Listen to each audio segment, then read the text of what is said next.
Bienvenue dans ce nouveau live de la Fête de l'Aviation, dernier live également de cette troisième journée de festivités. J'espère que vous avez pu rendre visite à tous nos acteurs, aux partenaires sur les 50 aérodromes partenaires durant tout le week-end. Et puis bien sûr, en cette dernière journée, on les salue chaleureusement. Nous allons donc rentrer maintenant dans le vif du sujet de cette conférence. Le 29 juin 2018, le transport aérien a battu un record, celui des 200 000 vols enregistrés en l'espace de 24 heures. Mais bien avant de battre tous ces records, il y a eu l'heure des balbutiements, l'heure des débuts. C'est bien de cela dont nous allons parler avec toi, François, avec comme protagoniste, comme fil rouge à cette histoire, Jean Mermoz. François, bonjour. Bonjour Jean-François. Alors François, ma première question est assez simple. Pourquoi avoir choisi Jean Mermoz comme témoin de cette époque des débuts de l'aviation commerciale? En quoi est-ce qu'il est le meilleur représentant et pourquoi est-il légitime? Très bonne question. Alors, il y a une raison historique et assez commode, j'en conviens, c'est que l'année 2021, ce sont les 120 ans, anniversaire des 120 ans de sa naissance. Donc, nous avons estimé plutôt sympathique et pertinent de le rappeler. Par ailleurs, c'est vrai que Mermoz est un personnage emblématique. Il n'était peut-être pas, sans doute pas, le seul qui aurait pu nous servir de fil rouge sur une conférence de ce genre. Mermoz, néanmoins, compte tenu de l'époque où il a déployé ses ailes, si je puis dire, a eu un certain nombre de particularités. D'abord parce que il a eu une formation militaire, mais il n'a jamais servi pendant la Première Guerre mondiale, alors que la plupart de ses aînés étaient d'anciens pilotes de guerre. Lui, non, c'est le premier, si j'ose dire, pilote de ligne 100% civil, même s'il est vrai, il a appris à piloter dans l'armée française. Mais il était beaucoup trop jeune au moment du premier conflit mondial. Ensuite, parce qu'il a transporté du courrier. On était donc pas du tout dans l'aviation militaire, pas du tout dans l'aviation de raid et d'exploration, mais dans l'aviation commerciale. Et de ce point de vue-là, ils étaient déjà beaucoup moins nombreux, éventuellement, à nous permettre d'aborder le sujet d'aujourd'hui. Et enfin, je dirais que Mermoz, il a, en tant que pilote transatlantique, il s'est encore plus singularisé. Et bien malgré lui, on peut dire qu'il a incarné les débuts du transport aérien international, y compris transocéanique. Voilà en gros les réponses que je te propose. Alors évidemment, tu l'as abordé un tout petit peu au début de cette première réponse, mais on ne peut pas évoquer cette partie de Jean Mermoz liée au transport aérien sans évoquer ses débuts qui ne se font pas dans les débuts de l'aviation commerciale, qui naît à l'issue de la Première Guerre mondiale, mais ça se fait bien dans l'aviation militaire, puisque le 26 juin 1920, il devance les appels sous les drapeaux pour s'engager dans un régiment d'observation. Est-ce que tu peux nous parler de ce Jean Mermoz, bébé pilote quelque part? Ce Jean Mermoz-là, en juin 1920, lorsqu'il signe un engagement, c'est un Mermoz qui n'est pas très bien fixé sur son avenir et qui est un peu en flottement. La raison est simple. D'abord, il n'a pas eu ou très peu de contact avec l'aviation jusqu'à cette époque, jusqu'à ce moment-là de sa vie.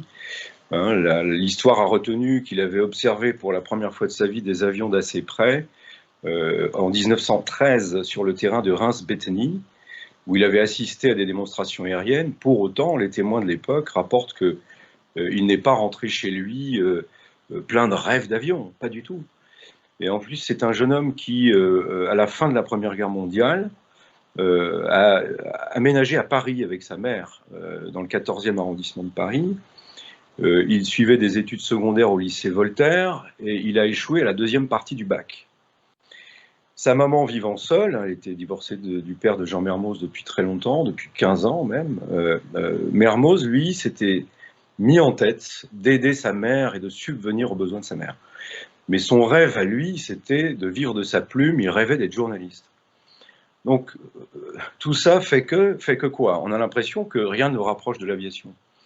Alors, il semblerait, les contemporains et les historiens ont en fait convenu que un ami de sa mère, qui était un monsieur qui avait été gravement malade, Et Madame Mermoz ayant été infirmière pendant la Première Guerre, elle avait pris soin de ce monsieur, ils étaient restés bons amis, et que ce monsieur, qui s'appelait Max Delty, qui était un chanteur d'opérette, hein, qui chantait au Bouffe du Nord juste après la Première Guerre mondiale, était devenu non pas un père de substitution, mais une sorte de grand frère pour Mermoz.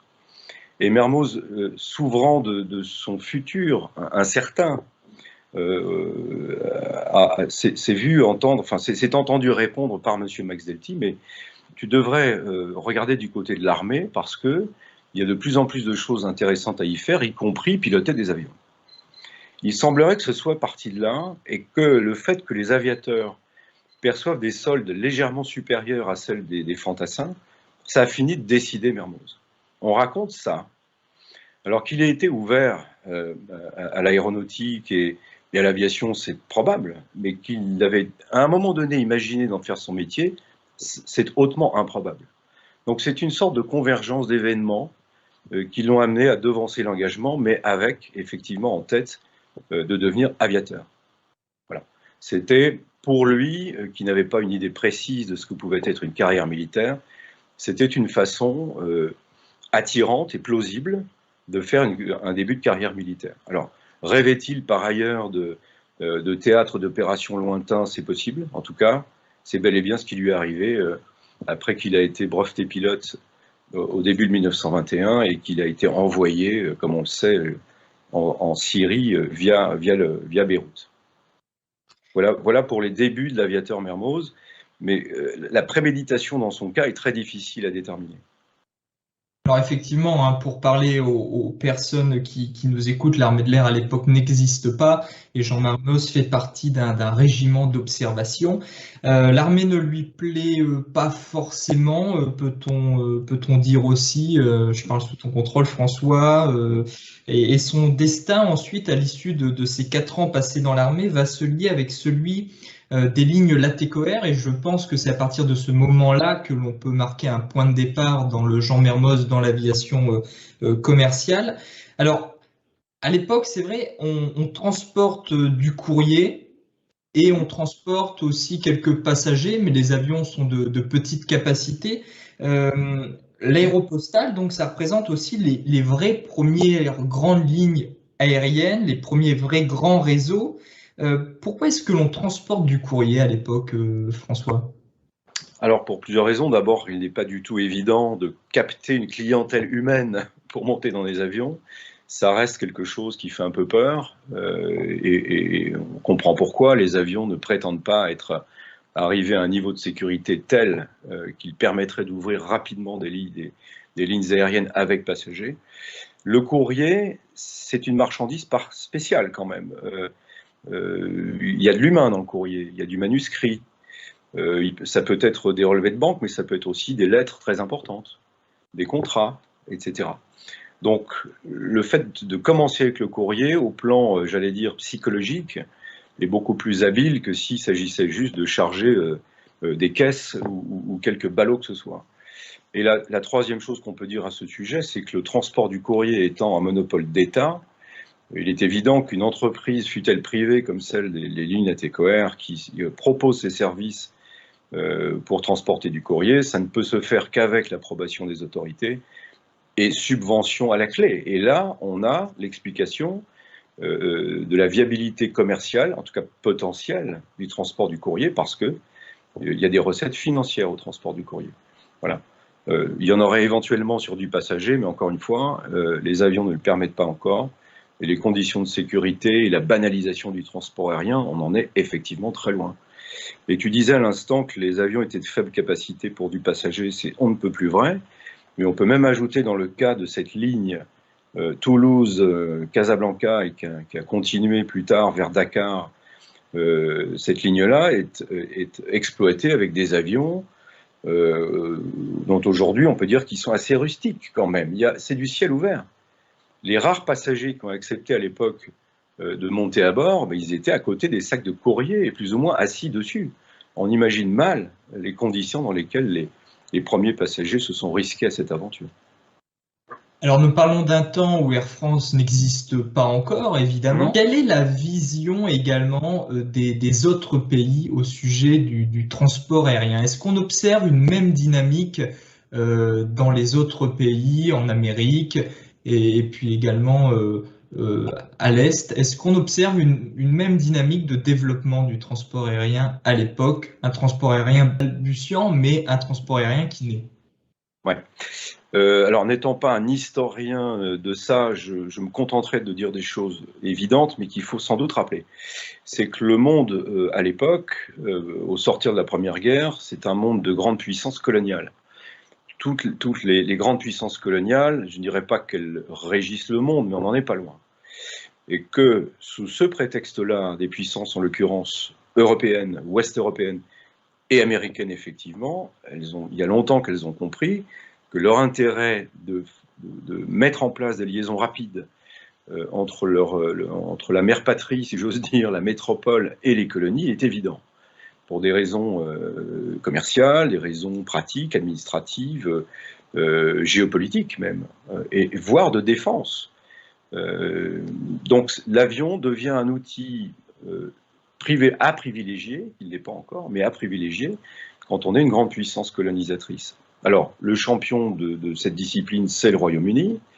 Et effectivement, les Imperial Airways, très tôt, ont commencé elles-mêmes à s'efforcer à tisser un réseau aérien. C'est évident.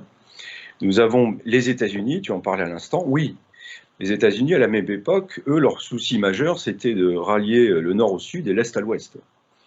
Et que la Première Guerre mondiale les a, comme toutes les autres nations, éclairés sur les possibilités de l'avion.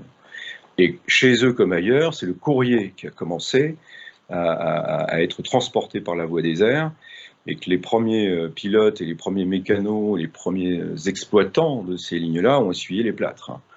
Mais très vite, des progrès ont été faits dans l'organisation, dans la nécessité d'avoir des programmes à respecter, des horaires, etc. Le matériel s'est amélioré petit à petit aussi, on le sait, et que cette aviation commerciale, je le confirme, elle est née au départ d'Europe dans différentes directions. En ce qui concerne le Royaume-Uni, vers un certain nombre de leurs colonies, donc à commencer par certains États d'Afrique. Et puis en ce qui concerne la France, c'était vrai aussi de l'Afrique de l'Ouest.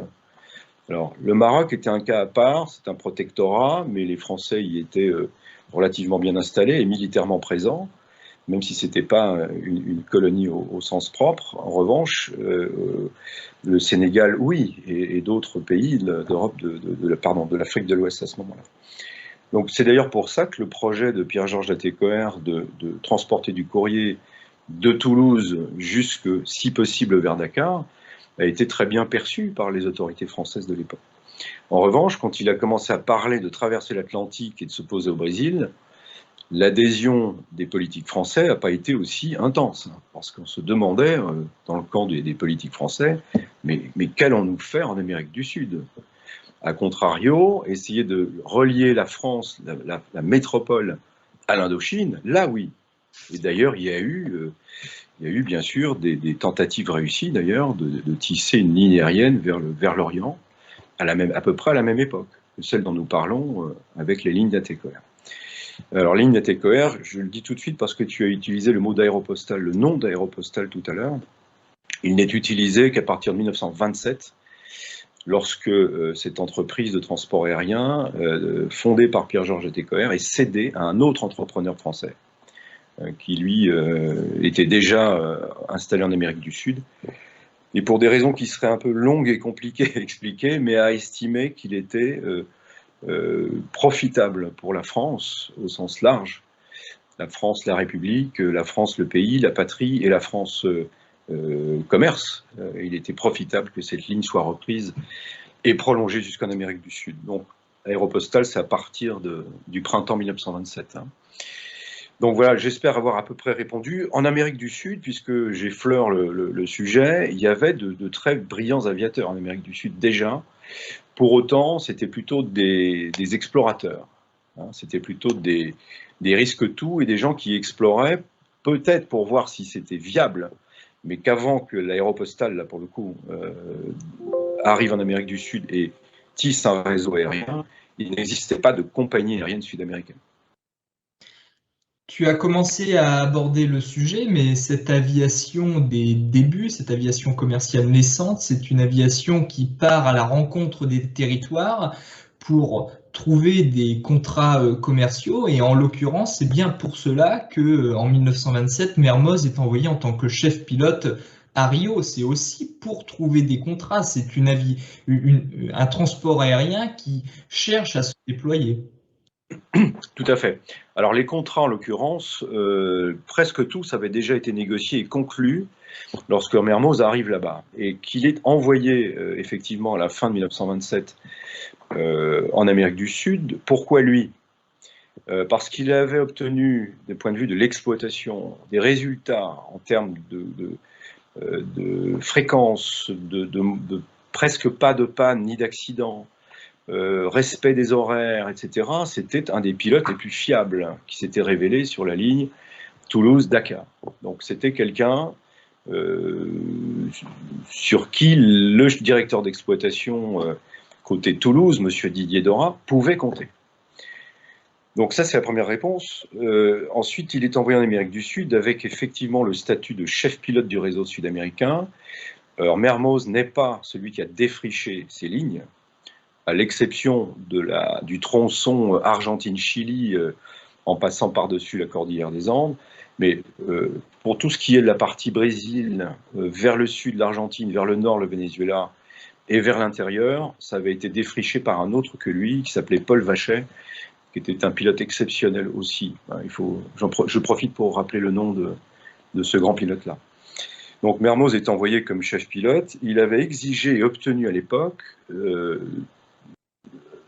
tout en acceptant cette responsabilité, il avait exigé et obtenu de continuer à piloter lui-même. Il ne voulait pas être un homme de bureau qui donnait des ordres. C'était inconcevable pour lui. Donc, il est envoyé là-bas. La plupart des contrats sont déjà signés, mais effectivement, repose sur ses épaules la réussite, c'est-à-dire l'enjeu prioritaire, c'était de tenir les horaires, les engagements pris par contrat vis-à-vis des États sud-américains.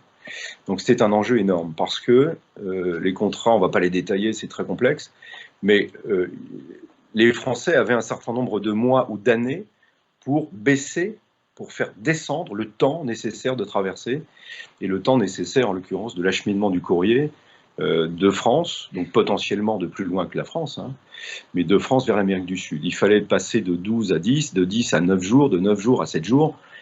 Bon, c'était un enjeu extrêmement contraignant et que la direction de l'Aéropostale à l'époque a misé sur Mermoz effectivement pour obtenir de la régularité et gagner du temps. Et pour gagner du temps, il fallait un pilote habile, très consciencieux qu'il était, et il fallait aussi quelqu'un qui éventuellement ose changer la donne, changer les règles. En l'occurrence, le vol de nuit en Amérique du Sud a été à un moment donné décidé parce qu'il n'y avait pas moyen, encore à l'époque, de faire autrement pour gagner le temps perdu, si j'ose dire, sur l'Atlantique. Parce que pour aller de Dakar jusqu'au Brésil, du Sénégal au Brésil, c'était d'anciens avisos de la marine.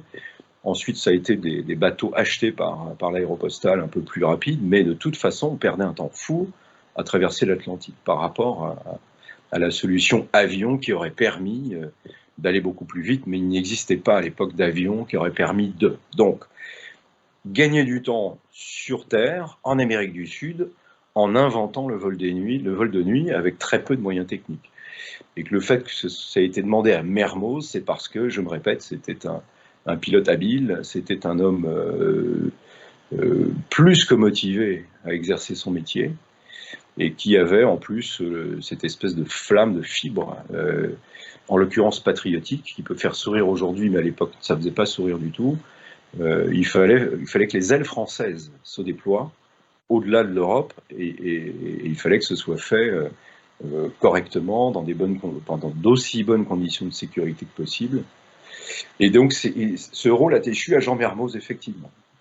C'est dû encore une fois à sa fibre de pilote, ses compétences et sa fibre humaine aussi, puisqu'il avait apparemment un charme certain et que c'est quelqu'un qui obtenait beaucoup de choses, et de ses hommes et des personnalités locales. Rappelons d'ailleurs au passage que l'Aéropostale elle-même n'était pas l'entreprise qui exploitait les lignes aériennes en Amérique du Sud. Encore une fois, les États sud-américains n'étaient pas des colonies. C'était d'anciennes colonies, certes, mais ce n'étaient plus des colonies. Et pour autoriser le transport du courrier venant d'Europe par une entreprise française, les exigences des Sud-Américains, c'était que des entreprises de droit sud-américain soient créées pour transporter le courrier. Voilà. Donc il y a eu la Compagnie Générale Aéropostale a eu des sociétés sœurs qui ont pris des noms sud-américains. Voilà. Notamment le fameux Aerolíneas Argentinas, dont on parle plus que les autres parce que Antoine de Saint-Exupéry a été responsable de l'exploitation à un moment de cette entreprise-là. Voilà, est-ce que j'ai répondu à ta question?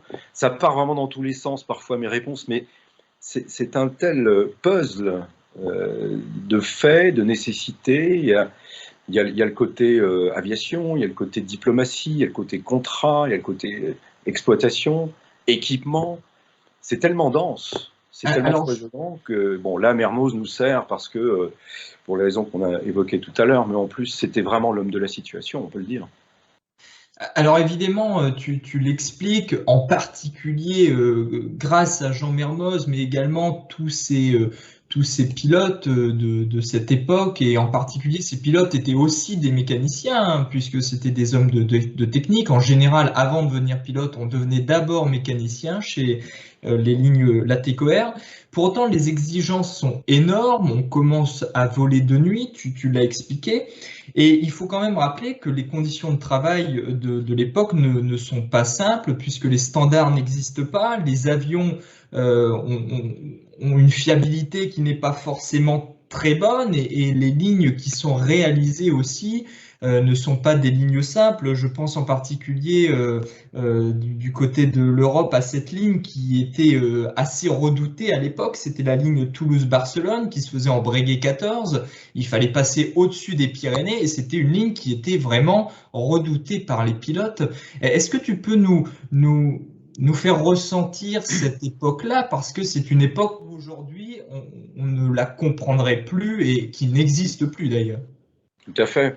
Ben, on a raison de dire que c'est une époque héroïque, mais en même temps, c'est une façon de dire que le prix de la vie humaine, non pas que la TCOR ait été inconséquent, c'est pas du tout ça, mais que les moyens techniques de l'époque ne permettaient pas d'arriver à des niveaux de sécurité qui aujourd'hui nous semblent évidents. Donc, époque héroïque si on veut. Tu as parfaitement raison de dire que le premier obstacle de cette ligne, des débuts de cette ligne, hein, France, Maroc, Sénégal, le premier obstacle, c'était les Pyrénées et la météo. Parce que, comme l'avait dit Pierre-Georges Latécoère en son temps, le courrier, on écrit tous les jours, il doit y avoir un départ de courrier aérien tous les jours. Donc ça veut dire qu'il fasse beau ou moche, ça veut dire qu'il y ait de la tempête ou pas. Or, on sait très bien que tu parles du Breguet 14, qui était un vaillant avion de la fin de la Première Guerre mondiale, pardon,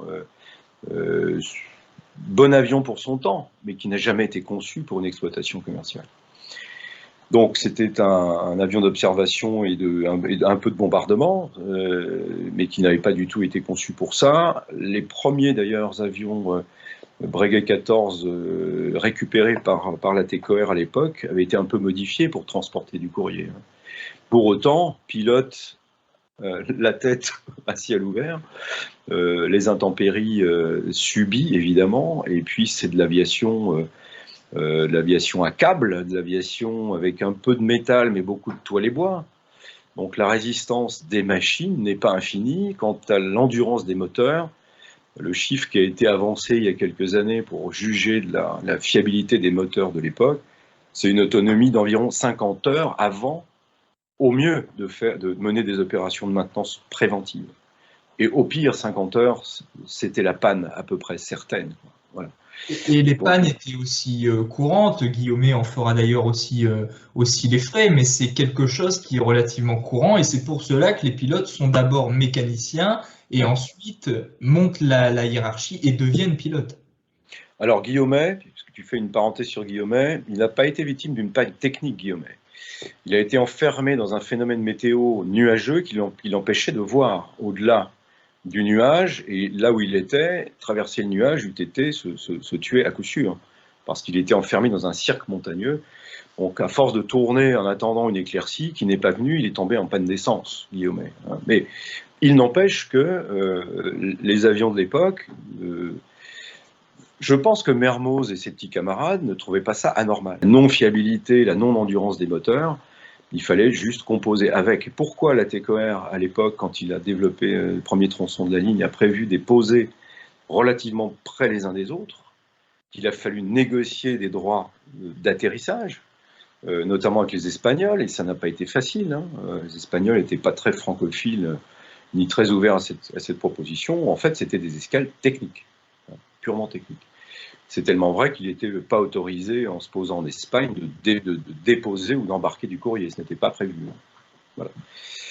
Donc, pardonne-moi, j'ai fait encore une digression. Je ne sais pas si j'ai répondu à ta question, mais non, ces avions n'étaient pas, de notre point de vue aujourd'hui, très fiables ni très endurants. C'était presque ce qui se faisait de mieux à l'époque. Très vite, il faut quand même l'admettre, lorsque les avions Breguet 14 ont été réformés petit à petit, ce sont des avions construits par la TECOR, là, pour le coup, qui ont été mis en ligne avec quand même un niveau de sécurité et d'endurance assez supérieur. L'avion de Guillaumet dans les Andes, c'était un Potez. Pourquoi avoir acheté un Potez? Parce que c'était à l'époque, vu le format de l'avion, monomoteur léger mais endurant, c'était celui qui montait le plus haut et il fallait traverser les Andes avec. Donc le choix de cet avion avait été réalisé pour cette raison. Je ne sais pas si j'ai répondu à ta question, Jean-François, pardonne-moi. Oui, comme je digresse pas mal. En fait, cette aviation, c'est une aviation d'expérimentation. Quelque part, on trace les routes que les futures compagnies aériennes prendront, et donc c'est une époque d'expérimentation. Alors, évidemment, quand on t'écoute, on sent que petit à petit, on élabore des procédures, et cette époque a participé à l'élaboration de standards. Est-ce que tu peux nous parler de ces fameux standards qu'on met petit à petit sur papier, finalement, à cette époque où Mermoz est est encore dans l'aviation? Ouais. Il est vrai que ce sont en fait les motoristes, les avionneurs et les équipementiers qui, à force de recherche et d'expérimentation de leur côté, proposent aux exploitants de lignes aériennes du matériel de plus en plus sûr, de plus en plus performant. Et que, à l'époque où ces pilotes-là commençaient à déployer des lignes aériennes, il n'était pas encore question de mettre en commun certaines normes, d'adopter des normes en commun, mais en fait, c'était un travail qui se préparait. Par exemple, comment utiliser une radio en vol? Comment équiper un avion d'une radio? L'avion lui-même, une fois que le moteur est fiabilisé, est-ce qu'on ne peut pas améliorer encore la sécurité de l'avion, ses performances? Si, bien sûr. Avant la disparition de Mermoz en 1936, Donald Douglas avait déjà mis au point ce qui allait devenir le DC-3. Donc on sent que la modernisation avec des standards tels qu'on les conçoit encore plus aujourd'hui, ça n'est pas très loin. Mais à l'époque, ça se passe entre l'exploitant, l'avionneur et les équipementiers, un peu comme aujourd'hui, mais à une autre échelle, une échelle beaucoup plus modeste et beaucoup plus bilatérale, et que les avions ont assez rapidement gagné en fiabilité. Si tu parles de standardisation, en France, pour rester dans le contexte français de l'entre-deux-guerres, on n'était pas en train d'imaginer une Union européenne, encore moins une organisation des Nations Unies, d'accord? Donc, tout ça était en préparation, certes, mais ce n'était pas des projets à proprement parler. Il est évident qu'une espèce j'allais dire consortium, non, d'entente généralisée entre aviateurs et entre exploitants, à un moment donné, a eu lieu, c'est évident.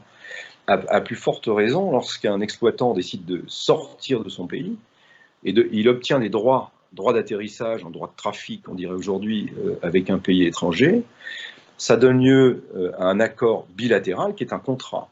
Et à partir de ce moment-là, on ne se cache plus rien. Chacun dit ce qu'il fait. Et de loin en loin, l'aviation commerciale, elle a fait son chemin comme ça, et très vite, par nécessité, et parce que les moyens étaient apportés, toutes les sociétés d'exploitation d'avions, à quelques exceptions près, mais ont adopté le même matériel, les mêmes modes opératoires. parce que échange, parce que intérêt bilatéral. Et puis très, très vite, lorsque certains pays qui avaient autorisé des avions à se poser chez eux se sont mis eux aussi à aspirer à envoyer des avions chez eux, tout ça s'est petit à petit mis en place avec, dans la plupart des cas, sur les grandes lignes, sur les grands réseaux en tout cas, une sorte de réciprocité qui s'est installée. Alors pas tout de suite, hein, j'en conviens. Encore aujourd'hui, il n'y a pas de constructeur d'avions au Vietnam qui aurait, à l'époque de l'Indochine, brigué une liaison dans le sens Asie-Europe. Non, non, c'est pas ce que je voulais dire, évidemment. Néanmoins, pour ce qui est des liaisons dont nous parlons, en l'occurrence surtout les liaisons transatlantiques, et puis plus tard les liaisons transafricaines, hein, ça a donné lieu à une sorte, factuellement, de mise en commun des moyens techniques et de formation de personnel dans différents pays. En Amérique du Sud, puisque nous revenons à Mermoz et ses petits amis, les contrats exigeaient pas seulement que ce soit des entreprises de droit sud-américains qui exploitent la ligne à partir du moment où la ligne entrait dans le pays, mais qu'il y avait aussi obligation de recruter du personnel, qui brésilien, qui argentin, qui chilien, uruguayen et plus tard même vénézuélien. Ça faisait partie des contrats, et on peut dire de ce point de vue-là que l'aviation commerciale, elle a un peu tiré tout le monde vers le haut. Elle a amené, sinon obligé, certains pays à s'équiper, à former du personnel. Alors après, on n'en est pas encore au radar, hein, mais il est vrai que les moyens de navigation et la fiabilité des avions ont participé à tout ça. Et nous en parlions, Jean-François, lorsque nous avons un petit peu préparé cette conférence. Il est assez surprenant, historiquement, de s'apercevoir que la disparition de Jean Mermoz le 7 décembre 1936, au cours d'un vol transatlantique, on avait fait le calcul, la création de l'Organisation de l'aviation civile internationale, qui a été créée par la Convention de Chicago le 7 décembre 1944. Donc seulement 8 années séparent ces deux événements. Quand on pense que l'OACI aujourd'hui, cette fameuse organisation qui est une agence de l'ONU, hein, une agence spécialisée de l'ONU, qui met au point des normes communes à l'intention de tous les pays, les États signataires de la Convention de Chicago, ça assoit notre façon de concevoir et d'exploiter aujourd'hui des lignes aériennes.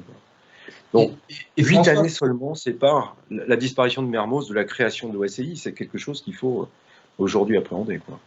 Peut-on dire également que Mermoz, avec cette aviation commerciale qu'il a pratiquement créée avec tous ses collègues, a préfiguré en fait ces accords? Alors, il est certain que la Convention de Chicago de décembre 1944, elle est effectivement posée sur les fondations dont nous parlons. C'est évident. Parce que, alors, il est vrai aussi que la fin de la Deuxième Guerre mondiale, qui était très proche au moment où cette convention a été signée, a montré la puissance de l'aviation encore plus qu'elle ne l'avait fait 10 ans avant et 20 ans avant. Et que l'aviation pressurisée transatlantique, c'était en train de devenir la norme. Et que les signataires de cette convention, 8 ans après la disparition de Jean Mermoz, ont évidemment pris acte des progrès techniques fulgurants du transport, mais tout à fait transposable au civil, ce qu'il n'a pas manqué de faire. Et puis, oui, c'est à la fois la fin de la Deuxième Guerre, les progrès techniques et tout ce que tous ces aviateurs-là ont bâti, bien sûr. Mermoz pour côté aéropostal, ainsi que d'autres. On cite toujours Jean Mermoz ou Henri Guillaumet. Il y a évidemment plusieurs dizaines de très bons pilotes dans cette histoire de ligne franco-sud-américaine. Et puis vers l'Asie, j'ai cité tout à l'heure, je crois, ou je ne l'ai peut-être pas encore fait, le nom de Noguès, Maurice Noguès, son prénom m'échappait, pardon, Maurice Noguès, qui a donc ouvert des lignes aériennes de la France vers l'Iran et jusqu'en Indochine. Donc, cette OACI, agence onusienne aujourd'hui, on peut considérer qu'en 1944, elle tient compte non seulement des progrès de l'aviation militaire et de bombardement et de traversée océanique, mais auparavant, bien sûr, tous ces gens qui ont ouvert des lignes commerciales dans différentes directions du monde ont édifié l'OACI, l'ont éclairé et l'ont poussé en quelque sorte à réglementer. à faire que le transport aérien devienne plus, on ne disait pas encore mondialisé à l'époque, mais c'était un peu l'idée, en tout cas devienne quelque chose de multilatéral et que ce soit un vecteur de paix et de rapprochement des peuples. Et aujourd'hui encore, c'est écrit à peu près en ces termes dans la Convention de Chicago. Et que oui, on peut dire donc que les signataires de cette charte sont assis sur les épaules de géants dont Mermoz faisait partie. Alors évidemment, on aurait pu parler aussi des engagements politiques de Jean Mermoz et notamment sur sa manière de présenter aussi ses idées, puisque cet engagement avait pour but en particulier d'améliorer, comme on en parlait, les capacités des avions.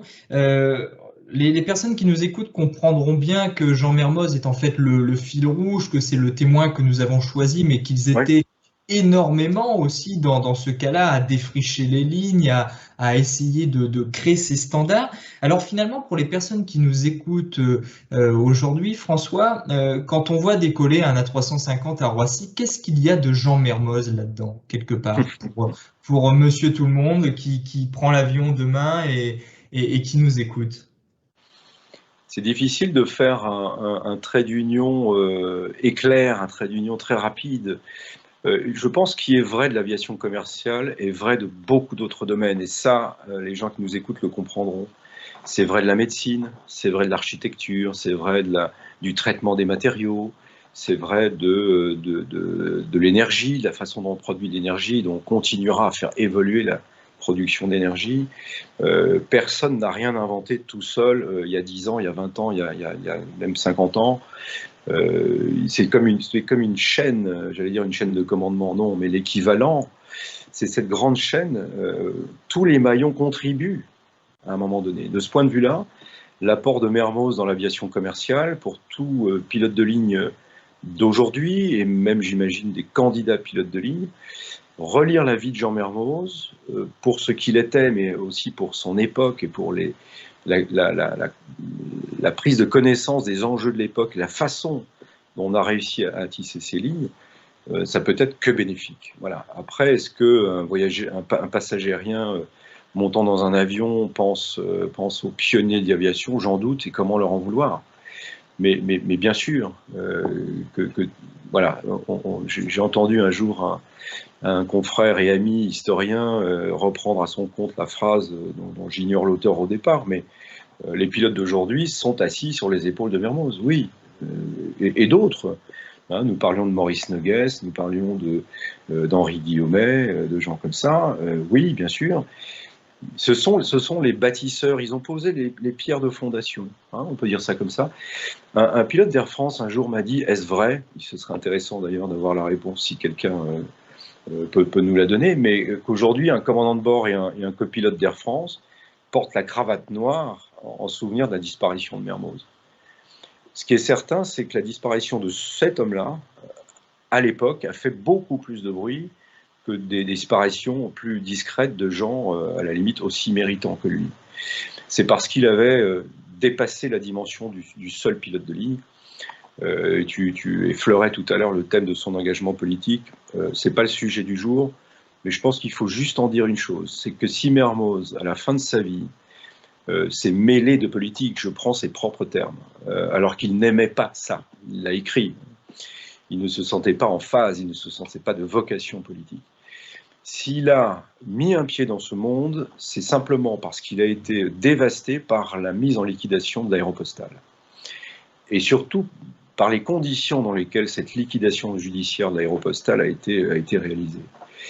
Et que bien malgré lui, quand il a commencé à comprendre la mécanique qui a entraîné la disparition de cette entreprise de transport aérien que le monde entier nous enviait, et je ne dis pas ça par patriotisme, c'était vraiment le cas, et c'était pendant quelques mois et même quelques années la ligne aérienne la plus longue du monde. C'était vraiment extrêmement stupéfiant pour la plupart des grandes nations de voir cette ligne aérienne se déployer et tenir un certain nombre d'années. Donc le fait d'avoir vu s'effondrer cette ligne aérienne à une époque où le patriotisme a du sens et où les ailes françaises, ça voulait dire quelque chose, on peut en sourire aujourd'hui, mais soyons objectifs et essayons de nous placer dans le contexte de l'époque.